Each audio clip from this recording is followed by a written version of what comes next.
Welcome back. Ericka Abrams, a Medicare specialist, is here. I'm glad to have her join us here on CW43 Focus. I know I'm not the only one confused by all the info coming at us multiple times a day and in the mail and all of that about open enrollment and Medicare options. Ericka is here to help us understand more about what's going on so we can make informed decisions about those very important options. Ericka, thanks for coming. Good to see you. Oh, thank you so much for having me, Harry. I appreciate it. Tell us a little bit about who Ericka is, then we'll talk a little bit more. Look right at me. Sure, absolutely. So my name's Ericka Abrams. I am a licensed insurance agent, and I'm certified in Medicare. So that allows me to help empower seniors and their families on making the best choices for their Medicare health plan. Now, we see all these commercials on TV, and I'm not mad about that because they help pay my salary. And then I get all these phone calls, and I get all these mailers. I probably should have a stack about this big now. Right. And I toss them all away. But in any event, you can't afford to just not do the things that need to be done to make sure you're covered. What is open enrollment? And then let's talk some about the options you have when it comes to Medicare and open enrollment. So now's the time for seniors to evaluate if they want to make any changes to their current Medicare plan, or for those seniors that are aging into Medicare that are turning 65. And so essentially this period, which is actually the annual election period, AEP, gives seniors an opportunity to make those changes between October 15th and December 7th. Now, if they happen to have buyer's remorse, for instance, there is another period of time beginning at the first of the year. It's short, but they can make changes that maybe they didn't make, or they can reverse those changes if they have buyer's remorse. So open enrollment is an opportunity for you to make some decisions. I want this option, I want this plan, this is what I can afford, and let me go ahead and do this. Absolutely. But you don't want to not do something because you leave yourself at major risk. That's correct. That's correct. So there are penalties, and the government is not trying to necessarily be punitive at heart, but essentially what they want to do is make sure that seniors put their feet under the fire and make these important decisions. Ultimately, if you don't elect any types of coverage during the time period when you're eligible to, particularly those aging into Medicare, you can be assessed a penalty for not having creditable coverage. For instance, your prescription drug plan. And then also there's a unique situation for veterans too. If veterans want to have care outside of the VA, they actually can opt into Medicare Part B. And so Medicare has alphabets. You might have A, B, C, right, D, and then a litany of other alphabets as it relates to Medicare supplements. So let me back up a little bit. So Medicare, you can essentially get your Medicare in two different ways. You can have original Medicare, which is your red, white, and blue card, and you would add complementary services to that are actually essential for you. So you would add a Medigap or Medicare supplement plan. That plan will actually help to cut costs because Medicare only covers 80% of the cost of your care. So there's a 20% gap there. So some seniors elect to add a Medicare supplement or Medigap plan. Those tend to be a little bit under $200 a month, and they actually increase as you age, okay? That's another caveat to that. And in addition, you have to have prescription drugs. Whether you take drugs or not, hopefully you don't, you're pretty healthy, but you do have to have that coverage in place to avoid being assessed a penalty against your Social Security benefit. Okay, prescription drug plans are fairly reasonable, usually under 20 bucks a month. And then you want to add a vision and dental plan. So you have a comprehensive coverage plan. Now, that's the one way to get your Medicare. The second way would be to have Medicare Part C, which is a Medicare Advantage plan. So all the mailers that you're getting from the various insurance carriers, those are Medicare Advantage plans. And essentially they give the senior an advantage to incorporate all of the parts of Medicare into one singular plan. Typically those plans can be zero premium.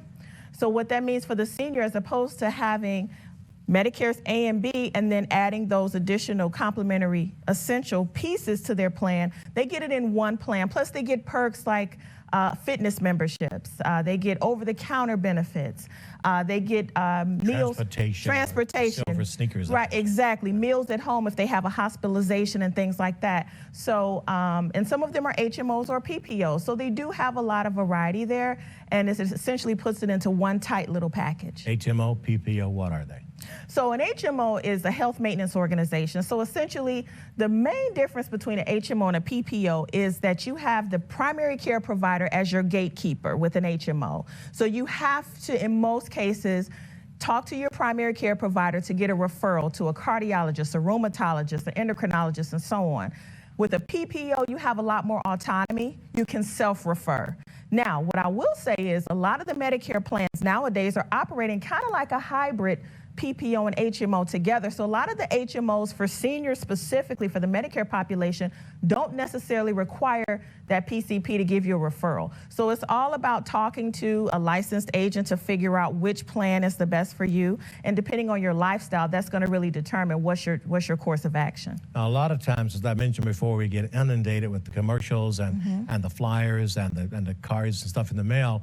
And sometimes we tend, like we do when it comes to elections, we go by the name we see or hear the most. Good point. They may or may not be the best for us. I'm not trying to diss any particular one, but the bottom line is it's better to educate yourself by talking to someone like you, including you. I like to put it that way. Thank you. To make sure that we know what it is we're getting, and that when the day comes that we're not caught by surprise thinking, oh, I thought I had that coverage and I don't have that coverage. That's a great point, Harry, because one of the things that I like to do is I like to sit down with my clients and holistically determine what's going on with them.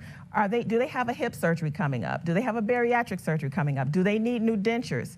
Do they need a hearing aid? I've had so many of my clients had to finance hearing aids because they didn't have it in their current plan, or they didn't know they even had that benefit. Those things can cause a lot of... Oh my gosh, it's expensive, and it can be very taxing on a senior's budget, especially if they're on a fixed income. So it's essential to talk to someone who's knowledgeable. Some seniors, they go directly to the insurance company who has licensed agents over the phone. So when you're talking to somebody, they are licensed.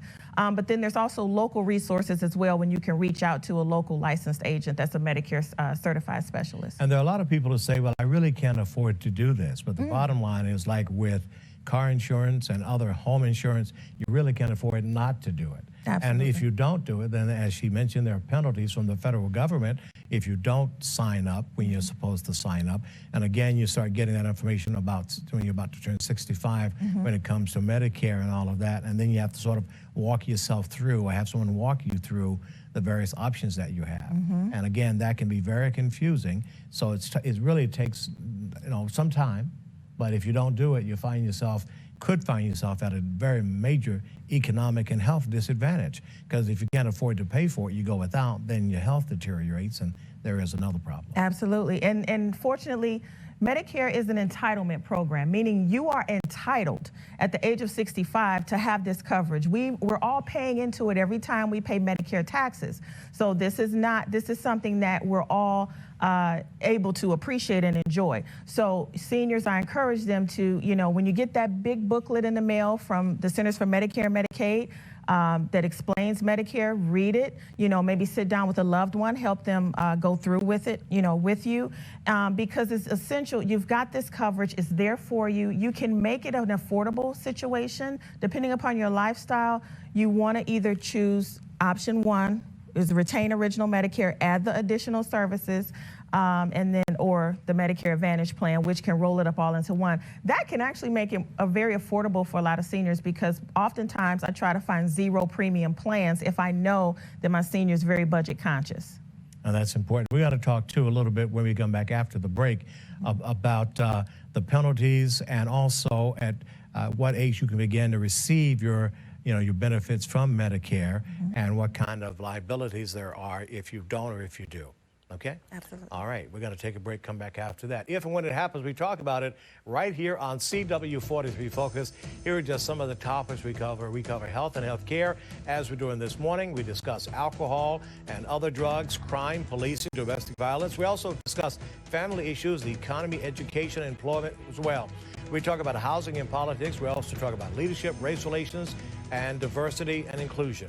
Now, if you know someone who can talk clearly about any of these issues, drop me an email at hboomer@woio.com with their info for consideration to be a guest on the show. CW43 Focus will be right back. You stay with us.